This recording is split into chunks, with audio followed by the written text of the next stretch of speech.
গৌতম দেব বারবার বলেন শুধু শঙ্কর বলছে, শঙ্করের অভিযোগ।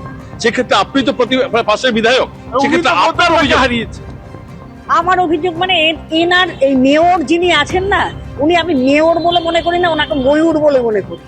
উনি পুচ্ছ লাগিয়ে ঘুরে বেড়াচ্ছেন, উন্নয়ন বলতে কিছু নেই। শিলিগুড়ির উন্নয়ন করতে পারেন না। আমাদের 14টা অ্যাডেড ওয়ার্ড রয়েছে যেটা আবার আন্ডারে রয়েছে, সেই 14টা ওয়ার্ডে পানীয় জল নেই, রাস্তাঘাট নেই, ঠিকমতো লাইট নেই, এইরকম অবস্থা। উনি গাল গল্প দিয়ে বেড়ান। কোথায় ধূপগুড়িতে ইলেকশন হচ্ছে, সেখানে গিয়ে আমি জল দিয়ে দেবো, আপনাদের জলের ব্যবস্থা সমস্ত করে দেবো, আমি আপনাদের সব রকম ব্যবস্থা করে দেবো, অথচ নিজের জায়গাতে সে ফেলিও। আপনার এলাকায় আপনার বিধায়ক কোটি টাকা খরচ করতে একদম না, সমস্ত খরচ করা বন্ধ।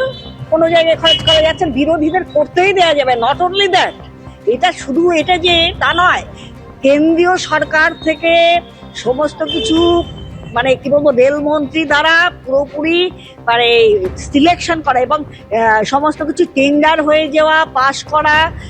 ফ্লাইওভার, যেটা ঠাকুরনগর ফ্লাইওভার, আমি বারবার এটার অভিযোগ করেছি। না না না, এতগুলো এমএলএ এমপি আছে, কারোর তো হচ্ছে না। ওর কি অসুবিধা আছে আমি বুঝতে পারছি না। এটা যদি ও প্রচার করতে চায় তাহলে তো কেউ বাধা দিতে পারবে না। গণতান্ত্রিক দেশ, স্বাধীন নাগরিক, উনি করতে পারেন।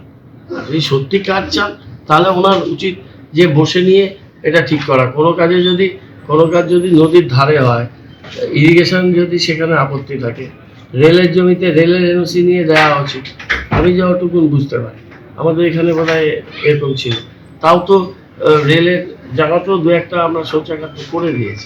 আমি একদম পরিষ্কার ফ্লোরে এ কথাটা বলতে চাই যে বিরোধী জনপ্রতিনিধিদের স্ব-অধিকার রক্ষা এটা একটা সাংবিধানিক দায়।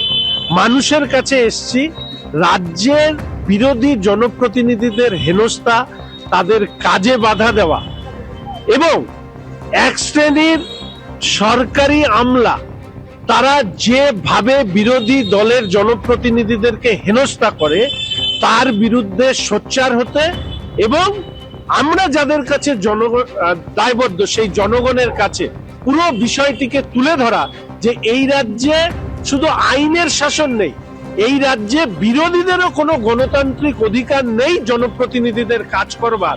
এটা জনগণ তার অভিজ্ঞতা দিয়ে সেটাকে উপলব্ধি করবে। আপনার কতগুলো প্রজেক্ট এখনো পর্যন্ত আটকে রয়েছে এরকম কোন ধারণা আছে? একদম প্রায় 70-এর বেশি আমার আবেদন পড়ে আছে। ওয়ার্ক অর্ডার হওয়ার পরেও প্রায় 5 থেকে 7টা শুধু এসজেডিরই পড়ে আছে। ডিএম এর ওখানে ভারত সেবাশ্রম সংঘ, ওয়েলফেয়ারের হেলথ ইনস্ট্রুমেন্ট সহ এই কাজ পড়ে আছে। বিভিন্ন ক্লাবের বিভিন্ন জিনিস দেওয়ার, সেগুলো পড়ে আছে। এরপরে কি করবেন? আজকে তো অনশন করছে। দেখুন, এরপরে সরকার পাল্টাবো। এবিপি আনন্দ, এগিয়ে থাকে, এগিয়ে রাখে।